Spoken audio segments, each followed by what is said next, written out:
JRF तो qualify पहले ही attempt में कर लिया। कौन था आपका प्रेरणा स्रोत, क्या था? आपका सर पूरा लगातार मैं फॉलो करता रहा हूँ इतने साल से कंटिन्यू। यूट्यूब पे फ्री मटेरियल भी बहुत है आपका। अगर कैसे आपने पता किया पेपर वन का और कैसे तैयारी करी? मेनली तो यही रहा है सर, रिवीजन जितना ज़्यादा किया है उससे मुझे बहुत हेल्प मिली है। यूट्यूब पे जबरदस्त कंटेंट है फिर इसका मतलब। हाँ सर, यूट्यूब पे है, बहुत कंटेंट है अपना फ्री में। अगर बच्चा चाहे तो कर सकता है, तैयारी तो प्रॉपरली कर सकता है। टाइम इज़ मनी, मैं ये मान गया हूँ। If you want to be on top you should be alone. कैसे कैसे कितने कितने घंटे पढ़ते थे, पूरे दिन का क्या शेड्यूल था? मैंने एक चीज़ हाँ रूल बना रखा है कि बस टाइम वेस्ट नहीं होना चाहिए। बस।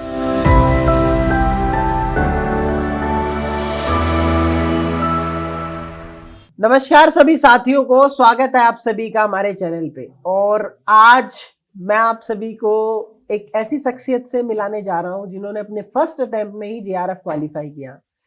तो मैं तो क्या ही बोलूं, उन्हीं से पूछ लेते उनकी क्या स्ट्रेटेजी रही, कितने घंटे वो पढ़ते थे, किस तरीके से पढ़ते थे, तो किस तरीके से उन्होंने अपने शेड्यूल को फिक्स कर रखा था। तो आइए मिलते हैं मनीष गौतम से। और स्वागत है मनीष आपका। Thank you sir, thank you. तो मनीष अपने बारे में बताएं पहले तो।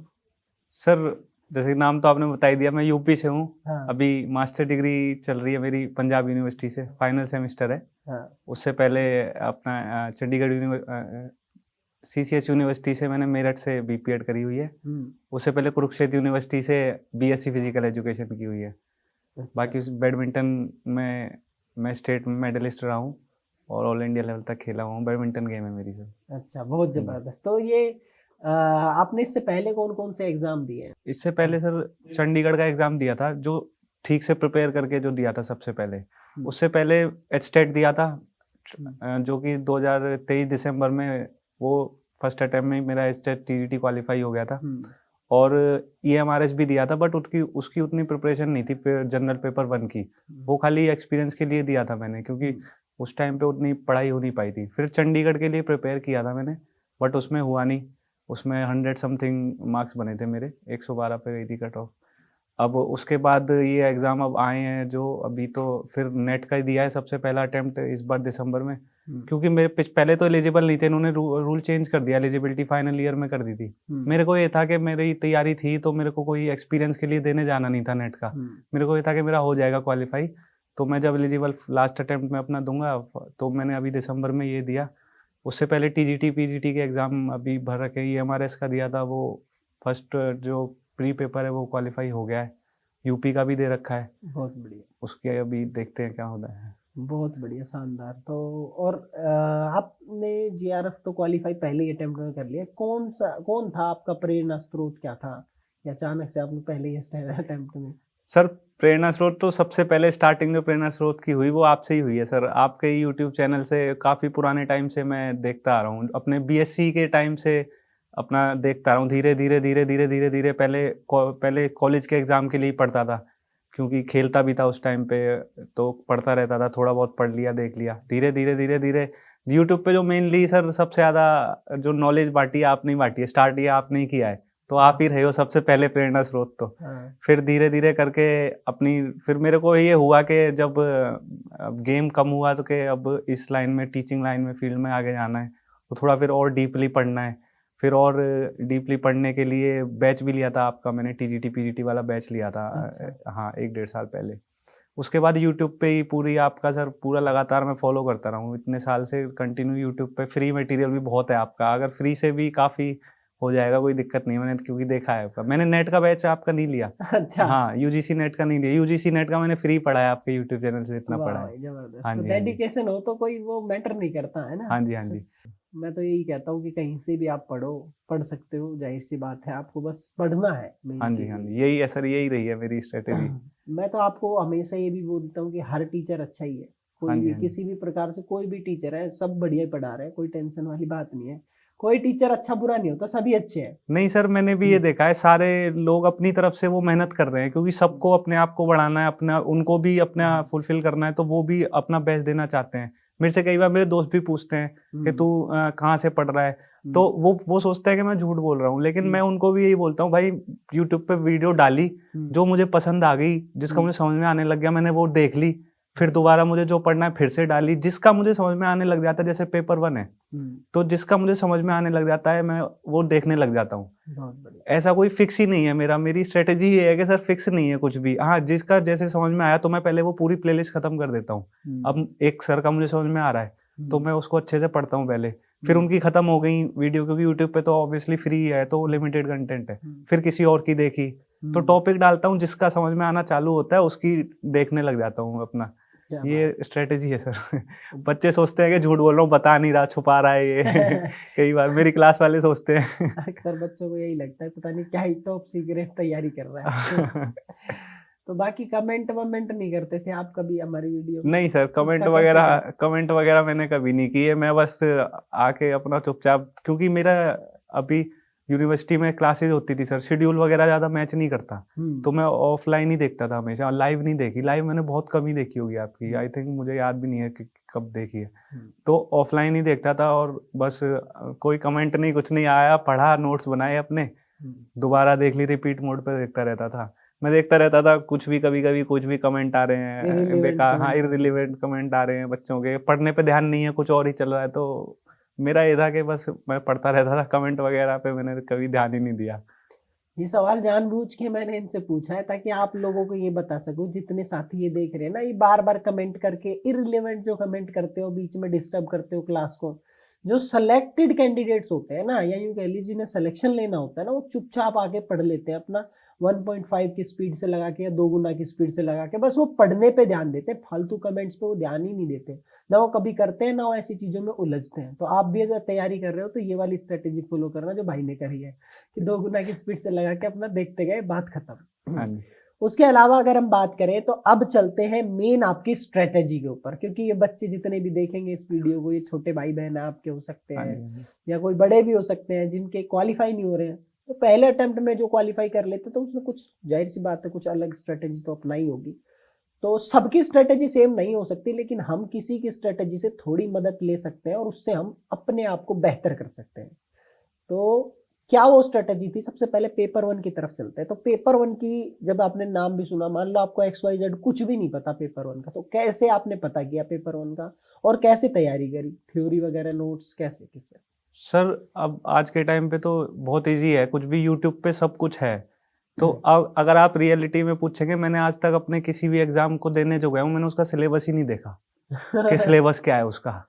मैंने अपोजिट हो गए तो। हाँ, मैंने यूट्यूब पे डाली है। हाँ। अब ऑब्वियसली जब मान लीजिए एक टीचर कुछ पढ़ा रहा है, उसको पता है कि वो इस एग्जाम की तैयारी करा रहा है, तो वो सिलेबस देख के ही आया होगा। मैं अपना टाइम उस पर क्यों वेस्ट करूं सर? अगर आप फिजिकल एजुकेशन का पढ़ा रहे हो किसी एग्जाम के लिए, आप टीचर हो, आप सिलेबस देख के ही पढ़ा रहे हो, मैं क्यों उसमें सिलेबस में घुसूं और ये सब करूं, क्या करना है? और फिर ऑब्वियसली हमें एक एग्जाम तो टारगेट करना नहीं है, अभी मल्टीपल एग्जाम टारगेट कर रहे हैं। अब मैं खाली यूपी का सिलेबस देखूं, फिर उसके सिलेबस के हिसाब से खाली वो टॉपिक पढूं, तो वो ढूंढने में टाइम वेस्ट जाएगा पूरा। तो मैंने कभी सिलेबस नहीं देखा, मैंने बस कोर अपनी तैयारी, कोर फाउंडेशन, इतना तो थोड़ा आइडिया भी होता है क्योंकि पढ़ रहा हूँ ऑलरेडी, मास्टर्स में हूँ, क्या है, तो वो कोर सब्जेक्ट के हिसाब से तैयारी करती रही। सेम मैंने पेपर 1 का भी कोई सिलेबस नहीं देखा कभी, यूट्यूब पे डाली कोई वीडियो जिनकी समझ में आ रही है सर, और PYQ मेन है सर, मैं PYQ वगैरह मैंने काफ़ी किए हैं, तो पेपर 1 के लिए PYQ से ही मेनली हेल्प मिली है।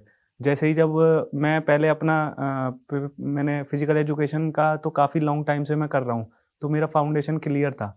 तो जब भी कोई पेपर जब आता है नया, जैसे अब नेट का आया, तो मैं फिर इसको थोड़े 1-2 महीने इसमें पेपर 1 में, या फिर दूसरे एग्जाम जैसे अभी KVS या EMRS का हुआ, तो फिर 2-3 महीने उसमें देता हूँ, पेपर 1 में देता हूँ फिर, क्योंकि वो तो क्लियर है। फिर जब एग्जाम आने वाला होता है तब मैं अपने फिजिकल एजुकेशन को रिवीजन पे फोकस करता हूँ। मेनली तो यही रहा है सर, रिवीजन जितना ज़्यादा किया है उससे मुझे बहुत हेल्प मिली है। क्या बात है। तो पेपर 1 की जो तैयारी करी आपने, तो पेपर 1 की आपने यूट्यूब से करी, थ्योरी के लिए बुक ली, MCQs के लिए आपने बुक ली, या मॉक टेस्ट लगाए, किस तरीके पेपर 1 की सर सिर्फ यूट्यूब से ही करी है, इसके अलावा कोई बैच नहीं लिया, किसी का भी कोई बैच नहीं लिया, सिर्फ यूट्यूब से। और सारे PYQs यूट्यूब पे बहुत अवेलेबल हैं, सब टीचर्स करा रहे हैं, सब अपना बैच दे रहे हैं, जिसका समझ में आया उसका करना चालू कर दिया, पूरी प्लेलिस्ट खत्म कर दी कुछ दिन में, 1 दिन में, 2 दिन में, फिर दूसरी प्लेलिस्ट उठा ली, फिर कोई और जिसका टीचर का जो समझ में आया वो स्टार्ट, क्योंकि पेपर 1 में अलग अलग टीचर्स हैं, अड्डा पे भी हैं, तो अलग अलग टीचर्स का सब्जेक्ट वाइज देखना पड़ता है। तो उस तरीके से मैंने पेपर 1 की सिर्फ यूट्यूब से तैयारी करी है, नेट की भी। हाँ बहुत जी। बढ़िया। तो भाई ने कह दिया, जैसे मैंने सिलेबस ही नहीं देखा, अल्टीमेटली ये कह तो दिया इन्होंने, लेकिन इन्हें पता है एक्चुअली में कि फिजिकल एजुकेशन है तो तुम्हें सब कुछ ही पढ़ना है। तो आप ये नहीं सोच सकते, जैसे बहुत बच्चे ना कमेंट करते रहेंगे, सर क्या ये यूपी के लिए भी है क्या? हाँ सर, मैं वही तो कह रहा हूँ, कई बार कुछ कुछ ऐसे कमेंट आते थे, मैं ये सोचता था ये किस तरह, मतलब क्यों इतना ऐसा क्यों सवाल कर रहे हैं, मतलब पढ़ने पे ध्यान दो, पढ़ो यूपी के लिए। तो ऑब्वियसली सर कोई भी बच्चा जो खाली यूपी का तो एग्जाम देगा नहीं, बहुत कम ही ऐसे बच्चे होंगे। आई थिंक मुझे लगता है यूपी वाला हरियाणा वाला भी एग्जाम देगा अगर यूपी में है, या यूपी वाला दिल्ली वाला भी एग्जाम देगा ही, बहुत ही 1-8% ही बच्चे होंगे। तो अगर हाँ वो हैं बच्चे, वो पूछ रहा है तो उसका तो चलो मैं समझ सकता हूँ, लेकिन बाकी आई थिंक सारे बच्चे सर सारे एग्जाम ही टारगेट करते हैं। तो बस पढ़ते रहो, अपना आता रहता है। जितनी देर में सर हम ये ढूंढने में टाइम वेस्ट करेंगे उतने में एक टॉपिक खत्म हो जाएगा, तो इससे बढ़िया वो टॉपिक कवर कर लो। तो मेरी यही स्ट्रेटेजी रही है। तो मैं पढ़ता ही देखा और पढ़ता रहा। मैंने सिलेबस वगैरह पे से कि ये आपकी कौन सी वीडियो है, मुझे पता है आप फिजिकल एजुकेशन के टीचर हो, आप यूट्यूब पे आए हो पढ़ाने, तो फिजिकल एजुकेशन पढ़ा रहे हो, टीजीटी पीजीटी पढ़ाओगे या यूजीसी नेट पढ़ाओगे, दोनों में मैं तैयारी कर ही रहा हूँ। तो मैंने कभी के कौन सी वीडियो क्या है, आगे क्लास तो वो पढ़नी सारी चालू कर देखी दी। आपने वीडियो वगैरह? हाँ सर, यूट्यूब पे तो मैंने आपकी सब खत्म कर रखी, सारी प्लेलिस्ट वगैरह सारी खत्म कर रखी है। यूट्यूब पे जबरदस्त कंटेंट है फिर इसका मतलब। हाँ सर, यूट्यूब पे है, बहुत कंटेंट है अपना फ्री में, अगर बच्चा चाहे तो कर सकता है, तैयारी प्रॉपरली कर सकता है। तो मैं यही कहना चाहता हूँ कि देखो भाई ने कितना ज्यादा, मतलब मैं ये तारीफ करने वाली एक बात हो गई कि एक इंसान जो सिलेक्शन लेने आया है ना, वो अपना इतना सा भी टाइम जो है वेस्ट नहीं करेगा। वो कह रहा है कि मैं उसको ढूंढने में लगाऊंगा, इतने में मैं एक टॉपिक खत्म कर दूंगा। और तुम लोग सारा दिन घुमवा लो, फोन पे बात करवा लो, कमेंट करवा लो, इधर उधर फालतू की बातें करवा लो, तो वो लोग सोचो कैसे सेलेक्ट हो पाएंगे। तो अपने टाइम को, एक एक सेकंड को ध्यान दो कि आपका एक सेकंड अगर कहीं जा रहा है ना, तो उसमें कैलकुलेशन करो कि मेरा ये सेकंड मुझे कुछ देगा या फिर ऐसे ही चला गया। तो आपका एक एक सेकंड का अगर आपके पास में हिसाब है तो आप जीवन में कामयाब हो। यूं ही फोन लेके किसी से बात करने लग गए, कुछ गेम खेलने लग गए, ये सब फालतू की चीजें होती है। अपना एक सेकंड भी आपको वेस्ट नहीं करना, सबसे मेन चीज ये है। ये जो सर आपने बात बोली है ना, ये टाइम वाली, ये मैं मतलब बहुत डीप तरीके से फॉलो करता हूँ मैं। टाइम का मतलब टाइम को मैं बहुत इंपॉर्टेंट मानता हूँ सर। अब कुछ टाइम पहले तो जब इतने बच्चे थे, मेच्योर थे, तब तो ये सब, अब तो मुझे ऐसा लगता है अगर कहीं पे मैं गया हूँ तो सर अगर मेरे 10-15 मिनट ऐसे वेस्ट हो जाए ना, कई बार होता है दोस्ती यारी में हो जाते हैं, तो मेरे को फिर बाद में होता है यार उस टाइम वेस्ट हो गया, उसका कुछ वो नहीं मिला। मैं इतना एफिशिएंसी ढूंढने लग गया हूँ ना टाइम में सर, अब बहुत ज्यादा टाइम में। अब जैसे मैं अपने यूनिवर्सिटी में भी, जैसी मेरी क्लास खत्म होती है तो लाइब्रेरी चला जाता हूँ तुरंत, उसमें है तो, या फिर मैं टाइम के, अब टाइम मैनेजमेंट की मैंने बहुत ज्यादा वैल्यू करनी चालू कर दी है सर। टाइम इज मनी, मैं ये मान गया हूँ। हमेशा ही बोलता हूँ जिसने इस चीज को सीख लिया ना, क्योंकि मैं बिल्कुल ऐसा पाबंद हूँ ना कि मेरा 1 घंटा भी अगर किसी को मैं दे रहा हूँ तो भाई ये वेस्ट नहीं होना चाहिए। मेन हाँ चीज जी इससे सर। या तो किसी और का भला हो, हाँ जी, हाँ जी। या मेरा खुद का भला हो। हाँ जी। मेन चीज ये है, और टाइम वेस्ट नहीं होना चाहिए। इसलिए मैं, मेरे यार दोस्त बहुत कम है, लिमिटेड यार दोस्त है। सेम मेरे साथ है सर। जबकि मैं गुड़गांव में पला बड़ा हूँ, गुड़गांव में मेरे सारे यार दोस्त हैं, स्कूलिंग बाकी सब लगा लो, लेकिन मैं बहुत कम लोगों से मिलता हूँ, पूरे दिन में किसी से भी नहीं मिल पाता हूँ, ऐसा रहता है। मेरे भी सर, अभी जब मैंने अभी यूनिवर्सिटी से स्टार्ट किया तो अब इसी चक्कर में ना, मेरे टाइम टेबल के चक्कर में, मेरी जैसे क्लासमेट्स भी है ना, मेरा अच्छा है ठीक, सबसे फॉर्मल तरीके से सबसे है, लेकिन ऐसी कोई बहुत ज़्यादा जैसे दोस्ती हो जाती है ना, क्योंकि अब टाइम ही मैच नहीं करता। अब मैं चला जाता हूँ, मैं क्लास के बाद चला जाता हूँ, वो बच्चे कभी अभी कर रहे हैं थोड़ा, तो मैं थोड़ा, इसलिए तो मेरा उनके साथ टाइम मैच नहीं करता, तो इसीलिए मेरा उनके साथ भी फॉर्मल है, सबके साथ पूरी क्लास में ना फॉर्मल है, कोई बहुत अच्छी है ऐसी बॉन्डिंग अभी किसी के भी साथ इतनी ज़्यादा हुई नहीं है। इसी चक्कर में ये एक इसका नेगेटिव वो है सर टाइम का, अगर हम टाइम को लेके बहुत ज़्यादा हो जाते हैं तो थोड़े अनसोशल हो जाते हैं सोसाइटी से, सोशल नहीं हो पाते। लेकिन उससे करोगे भी नहीं आप कुछ। अगर आपको टॉप पे रहना है ना, हाँ जी। तो आपको सोशल नहीं रहना पड़ेगा फिर। हाँ जी। ये एक बहुत हकीकत चीज है। हाँ जी। और ये कड़वी सच्चाई है। आप, if you want to be on top, you should be alone, और you have to be alone. ये होगा ही होगा। आप फ्यूचर में कभी भी चले जाना किसी भी तरीके से, आप किसी भी कंपनी के सीईओ को ले लो, किसी भी कंपनी के मालिक को उठा लेना, जाके देख लेना उनके कितने यार दोस्त होंगे, या सारा दिन वो कितनी यारी दोस्ती में बैठते होंगे। कभी भी देख लेना वो प्रोडक्टिव ही करते हुए मिलेंगे। एक बहुत कड़वी सच्चाई है। आपको अगर टॉप पे रहना है तो आपको अकेले ही नहीं रहना पड़ेगा। ये बात है, बहुत हकीकत ये चीज़ चीज मैं फेस कर रहा हूँ सर, मैं मतलब ये चीज तो फेस उस कर चीज रहा के हूँ मैं लिए खुद। चिंता मत करो भाई, हाँ आपकी एनर्जीज जो है ना वो डिकंसाइज है, और हाँ ऐसे जी, समय में ना एनर्जी कंसाइज रहती है, और आपकी एनर्जी आपके पास ही है, डाइवर्स नहीं होती, इधर उधर फैलती नहीं है। हाँ हाँ जी, हाँ आप जी, 10 लोगों से मिलोगे, 10 तरीके की उल्टी सीधी बातें, और हाँ वो जी, लोग डाइवर्ट होते हैं अनफोकस्ड है सर। हाँ जी। है ना, उनको कुछ करना नहीं है लाइफ में, तो वो हम्म। वेस्ट वाली चीज है। तो वेस्ट मत करो अपने टाइम को, जो आपने कर ही रखा है इसी को और फोकस करके और अच्छे तरीके से आगे चले जाओ। असिस्टेंट प्रोफेसर बन जाओगे, एसोसिएट हो जाओगे, फिर प्रोफेसर बन जाओगे, वहां पे भी लिमिटेड रखना अपने हाँ टाइम जी, को, गोल यही है सर बस। और कोई दिक्कत ही नहीं है। और अब अगर हम टाइम की बात करें, जैसे स्टूडेंट्स भी, आपने मास्टर्स में दिया है फाइनल ईयर में, और आपकी मास्टर्स चल रही थी, तो इस दौरान थोड़ा सा क्या है, हमारे पास में लिमिटेड टाइम होता है, हाँ हाँ सर। क्योंकि क्लासेस का शेड्यूल है, फिजिकल एजुकेशन में इधर उधर लेसन प्लानिंग है, वो थ्योरी व्योरी, तो कैसे कैसे कितने कितने घंटे पढ़ते थे, पूरे दिन का क्या शेड्यूल था आपका? सर मेरा अगर ऐसे कोई रिजिड शेड्यूल नहीं है मेरा। कई बार ऐसा भी टाइम आया है कि माइंड बहुत ज़्यादा कभी कभी होता है कि पढ़ने का नहीं हो पा रहा है, तो उस दिन काफ़ी कम पढ़ाई हुई है, नहीं हुई, तो उस दिन मैंने क्या किया कि अपना बाकी चीज़ें कर ली, बाकी कोई काम है वो कर लिया, ख़त्म कर लिया, वो करना ही था, उसमें टाइम जाना ही है, सो लिया। मैं मानता हूँ कि टाइम वेस्ट ना हो कहीं भी। तो जैसे मैं, अब मेरी क्लासेस होती थी, क्लास के बीच में कभी कभी एक आध क्लास गैप कर दी, थोड़ी अगर मान लीजिए कुछ अटेंडेंस हुई है, फिर उसके बाद एक दो गैप करके अपना लाइब्रेरी में पढ़ लिया। मतलब रिजिड नहीं रहा है जितना, मतलब मेरा माइंड वो सैचुरेशन पॉइंट जब तक आता था तब तक पढ़ लेता था। जैसे आ गया, अब लग रहा है कि अब नहीं हो पा रहा है, तो जाके अपना कुछ अपना और कोई काम कर लिया जो कि इम्पोर्टेंट है, या सो गया जाके। यही चलता रहा है सर। ऐसे कुछ मेरा फिक्स नहीं है कि इतने घंटे पढ़ना ही है, कोई रिजिड टाइम टेबल नहीं है मेरा। रिजिड टाइम टेबल मैंने बनाया भी नहीं, मेरे से फॉलो भी नहीं होगा अगर मैंने वो बना लिया। मैंने एक चीज, हाँ, रूल बना रखा है कि बस टाइम वेस्ट नहीं होना चाहिए, तो उसकी वजह से मेरा अपने आप पढ़ाई हो जाती है। इसका एक ही रूल का मुझे यही फायदा मिलता है, तो इसलिए ऐसा कोई रिजिड के मुझे इतने घंटे पढ़ने हैं, मैं इतने घंटे पढ़ा हूँ। कई बार ऐसे भी दिन हुए मैं नहीं पढ़ा पूरे दिन, या 2-3 घंटे ही पढ़ा हूँ। कई बार ऐसे भी हैं कि मैं बस खाना खाया है और पूरे दिन सोया हूँ और अपनी क्लास लगाई और पढ़ाई हूँ, ऐसा भी दिन गए हैं। तो इस तरीके से बस किया है। जब माइंड में आता था एक एक चीज़ और मैंने अपनाई है सर, जैसे अब मैं पढ़ रहा हूँ अपना एक सब्जेक्ट, फिजिकल एजुकेशन पढ़ रहा हूँ मैं। फिजिकल एजुकेशन से मान लीजिए मुझे बोरियत फील होने लगी, मैं पेपर 1 का सब्जेक्ट उठा लेता था। पेपर 1 का एक सब्जेक्ट से बोरियत होने लगी, मैं दूसरा सब्जेक्ट उठा लेता था। उससे मुझे काफ़ी हेल्प मिली है, मतलब फिर मैं लॉन्ग, मतलब काफ़ी कंटिन्यू टाइम तक पढ़ते रहा हूँ। ऐसा हो जाता है कई बार एक ही सब्जेक्ट लेना है, बहुत से बच्चे, अगर सबका अपना अपना होता है सर, मैं लंबे टाइम तक एक ही सब्जेक्ट नहीं पढ़ पाता था। तो फिर मैंने ऐसे, अब कई बार पेपर 1 में इंटरेस्ट कम आता है, तो पेपर 1 को बड़े उससे टैकल करना पड़ा है मेरे को। थोड़ा सा पेपर 1 किया, फिर से अपना फिजिकल एजुकेशन रिवाइज कर लिया जैसे ही बोर होने लगा। हाँ, क्योंकि पेपर 1 में सर मेरे साथ ऐसा हो रहा था कि मैं वीडियो देख रहा हूँ, मुझे नींद आने लग रही है। हाँ। यूट्यूब पे वीडियो देख रहा हूँ, मुझे बहुत नींद आई है पेपर 1 में सर। सच बताऊं ना, मैंने बस बड़ी मुश्किल से किया है पेपर 1। इतनी नींद आई है ना पेपर 1 में मुझे। कितने क्वेश्चन ठीक हुए थे पेपर 1 में? सर लगभग आई थिंक, वैसे मैंने काउंट इतना वो नहीं किया, रिजल्ट अंदाजे से। देखा सीधा, टाइम वेस्ट नहीं करा काउंट वाउंट करने में भी। सर इसको लेके भी बात है, बच्चे मेरे को जब से आंसर की आई है ना, मेरी क्लास वाले सारे पूछ रहे थे, हाँ, और मैंने कहा भाई मैंने नहीं देखा। हाँ, और वो सारे सोच रहे हैं ये झूठ बोल रहा है, ये बता नहीं रहा है इसके।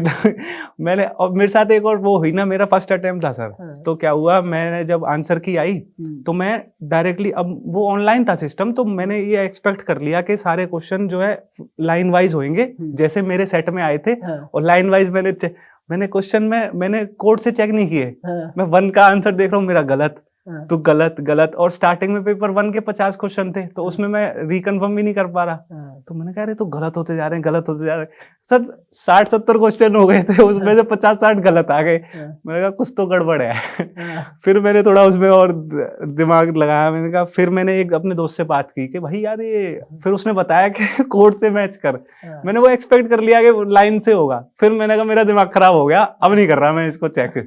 तो फिर मैंने सर आंसर की वगैरह वो भी ज्यादा चेक नहीं करी, और मैंने पेपर 1 में कितने आए भी, बट अंदाजा ये है कि जब मैंने एग्जाम दिया था मुझे ये तो हो गया था फील कि मेरा हो जाएगा, इतना मेरे को ये फील हो गया था। पेपर 1 में आई थिंक सर 35 के आसपास होंगे मेरे क्वेश्चन, ठीक 30 या 35 के रेंज में बन रहे हैं। और पेपर 1 को ये मेरा यही था कि पेपर 1 अच्छा जाएगा तभी JRF होगा, क्योंकि कुछ क्वेश्चन फिजिकल एजुकेशन में वो आने ही है जो ऊपर से निकल जाएंगे, उसको कुछ नहीं कर सकते उनका। ये चीज आप भी बोलते थे, ये चीज मुझे भी पता है, हर पेपर में ऐसा होना ही है। तो पेपर 1 में थोड़ा मेरा मैथ वगैरह अच्छा था सर, मैंने काफ़ी प्रैक्टिस की है, तो वो उससे हेल्प मिली है। मैथ अच्छा था तो उससे कवर हो गया। जितने भी साथी हैं भाई, जो हमारे साथ जुड़ना चाहते हैं जुड़ सकते हैं, कोई दिक्कत नहीं है किसी भी तरीके से, हम आपको नंबर भी दे देंगे। लेकिन मेन चीज यही है कि आप ना हकीकत से मत भागो, कि वो सच से मत भागो। कोई भी कितना भी बड़ा दुनिया का, मैं कह रहा हूँ कि तुर्रम खान मास्टर जिसने पेपर भी बनाया ना, वो भी सारे के सारे अटेम्प्ट नहीं कर सकता। और वो क्वेश्चंस जो किसी से भी अटेम्प्ट नहीं होने, कोई भी हो, चाहे मैं कह रहा हूँ ना इस दुनिया का तुर्रम खान मास्टर जिसे कह सकते हैं, वो कुछ क्वेश्चंस ऐसे आते हैं जो कोई भी अटेम्प्ट नहीं कर सकता। तो उनके लिए आपको चिंता करने की जरूरत नहीं है। आपको जो मीडियम लेवल के और जो थोड़े से मेहनत करने के बाद में आप पूरे कर सकते हो, जिसपे मेहनत, जिसके लिए कोचिंग होती है या जिसके लिए तैयारी होती है, वो आप उस पे फोकस करो तो वो ज्यादा बेहतरीन रहेगी मेरे हिसाब से आप लोगों के लिए। तो आप जम के मेहनत करो, जम के अपने टाइम डिसाइड करो, और जैसे भाई ने बताया इस तरीके से फोकस करके पढ़ोगे अगर, ठीक है, भाई भी खिलाड़ी है, बैडमिंटन के खिलाड़ी है, नेशनल लेवल के खिलाड़ी है, स्टेट में मेडलिस्ट हैं यूपी में अपने, है ना, सही बताया मैंने? हाँ सर, स्टेट में मिक्स डबल्स में है। हाँ ठीक, तो वो चीज है। आगे भी फ्यूचर में देखो, अभी नौकरी लगेंगे फिर सिविल सर्विसेज में खेलते हैं, सिविल सर्विसेज के गेम्स होते हैं। हाँ जी पता है सर। हाँ, तो बस हाँ जी। उसमें मारेंगे मेडल बढ़िया तरीके से, उम्मीद करता हूँ मैं। और कुछ कहना चाहोगे आप अपनी तरफ से बच्चों को? और तो सर कुछ नहीं है, मेन यही है कि बस जिसको अगर पढ़ना है तो वो बस पढ़ाई पे ही फोकस करे, आलतू फालतू चीज़ों पे कौन कहाँ क्या कर रहा है, ये मतलब जितना टाइम आप अपना मैनेज कर लोगे। और दूसरी चीज़ एक रिवीजन है सर, रिवीजन सबसे मेन की है। हम कितना ज़्यादा पढ़ लें उससे मेरे को नहीं लगता कि हमने जो पढ़ा है वो याद रहे, क्योंकि कई बार एग्जाम में, सारे एग्जाम में है सर एक पैटर्न है कि कुछ काफ़ी क्वेश्चन लॉजिक से सॉल्व हो जा रहे हैं। हमें अगर एक का आंसर नहीं पता है लेकिन वो बाकी के अगर हम ऑप्शंस कट कर देते हैं तो उससे भी हमारा आंसर निकल आता है। तो रिवीजन से क्या है, एक वो श्योरिटी मिल जाती है। कई बार रिवीजन नहीं होता तो ये होगा ये होगा, ये मेरे साथ स्टार्टिंग में हो रहा था। तो रिवीजन और बस टाइम अपना मैनेज करके टाइम दे के पढ़ते रहो, बाकी टाइम वेस्ट ना करो इधर उधर। तो बस यही है सर मेरी नोट्स स्ट्रेटेजी। बनाए थे आपने? नोट्स बनाए थे सर। यूट्यूब नोट्स, से ही? हाँ यूट्यूब से नोट्स बनाए थे। हाँ, नोट्स पे तो मैंने बहुत हमेशा जबरदस्त। से नोट्स पे किया है, काम किया है सर। कोई नहीं, बहुत बढ़िया चीज करी इन्होंने। फिर नोट्स बना के उसी से रिवीजन करते थे या वीडियो देखते थे? सर वीडियो से बोर हो गया तो नोट्स उठा लिए, नोट से बोर हो गया तो वीडियो चला लिए, ऐसे किया है मैंने। भाई बड़ा सिंपल है, कोई हाँ, दिक्कत मैं नहीं सिंपल रहा है सर मेरा ना, मैं हमेशा है। सिंपलिसिटी में बिलीव करता हूँ, मेरा बहुत हाँ, सिंपल सा ही रहा है, कुछ यही है, कोई फिक्स नहीं है। कोई ज्यादा हाँ। कॉम्प्लेक्स हो, फालतू की खिचड़ी नहीं बनानी, ये वो इतना कैलकुलेशन करोगे जीवन में जियोगे कैसे? वही है सर, वही इधर उन चीजों पे टाइम लगाऊंगा, इतने में मेरा एक ही वीडियो खत्म हो जाएगी, तो मैंने उतना सोचा ही नहीं है। हाँ, बस पढ़ता ही गया हूँ, मैंने देख लिया कि ये है, बस पढ़ने पे ध्यान दिया है। मैंने भी ये चीज अपने जीवन में महसूस करी है। मैं बताना चाहता हूँ आपको, हमारे साथी बहुत सारे ऐसे थे, इतने कैलकुलेटिव, मतलब यार हमें कुछ चीज ऐसी होती थी कि अच्छा ऐसे भी होता है, उन्हें मतलब सब कुछ पता है, हाँ, हाँ। यूनिवर्सिटी कैसे चल रही है, किस तरीके से चल रही है, कौन प्रोफेसर कैसे, क्या कौन सा सब्जेक्ट फ्यूचर में, ये वो हाँ, सब कुछ सोशल पता, वाली चीजें बहुत ज्यादा पता है ए उन्हें, टू कई बार जेड हाँ पता मेरे भाई साथ भी उनको। ऐसा होता है सर, मेरे को चीज जो सोशल एनवायरनमेंट, क्योंकि मैं कम सोशल हूँ, हाँ, तो बहुत सारे बच्चे के अच्छा ये है, मैं सुनता हूँ। अब कई बार मैं क्या है ना, अगर ऐसी बात हो रही होती है कोई हाँ। काम, तो मैं फिर खड़े हो गए, मैं सुन लेता हूँ वो बात कि अच्छा चल ऐसे ऐसे है ऐसे है। अब क्योंकि मैं कम सोशल हूँ, मेरे साथ भी ये चीज होता है, हाँ। यार इसको तो काफी नॉलेज है, ये तो काफी कैलकुलेटिव है। लेकिन एक समय जब आपका आता है ना, तो आप, मैं अब इस चीज को महसूस कर रहा हूँ इस स्टेज पे कि जो इंसान जो सिंपल होगा, सिंपलिसिटी ऑनेस्टी से जो चलेगा, बहुत सिंपल होगा, दुनियादारी से उतना कोई मतलब नहीं होगा उसको, वो जो हासिल कर सकता है ना, वो एक कॉम्प्लेक्सिटी वाले नहीं कर सकते कभी भी, क्योंकि वो इन्हीं चीजों में उलझा रहता है। हाँ इसके सर, ये साथ बात तो फोटो है। खिंचवा ली, उसके साथ घूम लिया, उसका इसके साथ है, उसका इसके साथ है। हाँ सर। जो सिंपल तरीके से लाइफ जी रहा है और मेहनत कर रहा है, रिवीजन कर रहा है बार बार, और लगातार एक ही पाथ पे चल रहा है, भाई हाँ वो सर। हासिल कर लेगा जीवन में, हाँ सर, ईमानदारी से। कंसिस्टेंसी है की है, कंसिस्टेंसी, ये तो मैं भी मान रहा हूँ सर। तो ये चीज वही है, अपनाई है। अपनी एनर्जी को एक कंसाइज वे में, लेजर की तरह पूरा एक ही डायरेक्शन में रखो, इधर उधर फैला के रखने से ना वो वेस्ट होती है। हाँ जी सर। चीज यही है। पानी, आजकल पानी से भी देखो आप लकड़ी लोहा ये सब काट सकते हो, पानी से भी ऐसी टेक्नोलॉजी आ गई है, पानी की इतनी वो आएगी, एक ब्लेजर जैसी लेयर आएगी पानी की, प्रेशर इतना रहता है उसमें कि लकड़ी भी पूरी कट जाती है। आप हाँ जी, हाँ वीडियोस जी। वगैरह हाँ जी, देखते देखिए होंगे, सर, ठीक है। पानी से करना। तो मेन चीज है उसकी एनर्जी को आपने कितना फोकस कितना कंसाइज, कंसाइज फोकस कर कितना दिया है, कर कितनी दिया। इंटेंसिटी को ऐसे ही एक ही हमारा, जगह पे हमने लगा दिया, वो मैटर करती है सर। ऐसे ही हमारा शरीर का भी है, ऐसी हमारे सारे मन की एनर्जी है, दिमाग की एनर्जी है, फिजिकली एनर्जी है, वो सारी इधर उधर वेस्ट करने से बढ़िया है एक किताब उठाओ, मस्त वीडियो चलाओ, मस्त एकदम। आज की डेट में तो चलो आपके लिए वो गिफ्ट है, वो तो दूंगा ही मैं आपको, अरे किताब सर। पहुंचेगी, भाई का जीआरएफ क्लियर होगा, लेकिन भाई के पास टॉपर्स गाइड नहीं पहुंची है। तो यही है, बस यही बात थी, आपके साथ में एक छोटी सी बात हो गई। जीआरएफ हुआ है 218 नंबर के साथ में, भाई का बहुत बहुत बधाई। Thank you sir. एक बार फिर से आपको और आपके परिवार को, आपने भैया इतना बढ़िया मुकाम हासिल किया है, ये आने वाले टाइम के लिए भैया बहुत जबरदस्त चीज है। पीएचडी करो, मैं तो यही कहूंगा। हाँ जी सर, और पीएचडी में ही डालना पीएचडी है। करते करते असिस्टेंट प्रोफेसर क्वालिफाई कर लो, और फिर पीएचडी को फिर पार्ट टाइम में कन्वर्ट करवा के फिर उसके बाद में असिस्टेंट प्रोफेसर ज्वाइन करो, हाँ जी सर, है ना। बस। तो यही है मेरी तरफ से, तो यही है। अब अगला जो हमारा इंटरव्यू होना चाहिए वो एक तरीके से ये रहना चाहिए हमारा असिस्टेंट प्रोफेसर के साथ होगा। ठीक है सर। चलो बहुत अच्छा लगा आपसे, thank you so much thank for you sir. Joining us, हाँ थैंक जी, you so much. Thank you.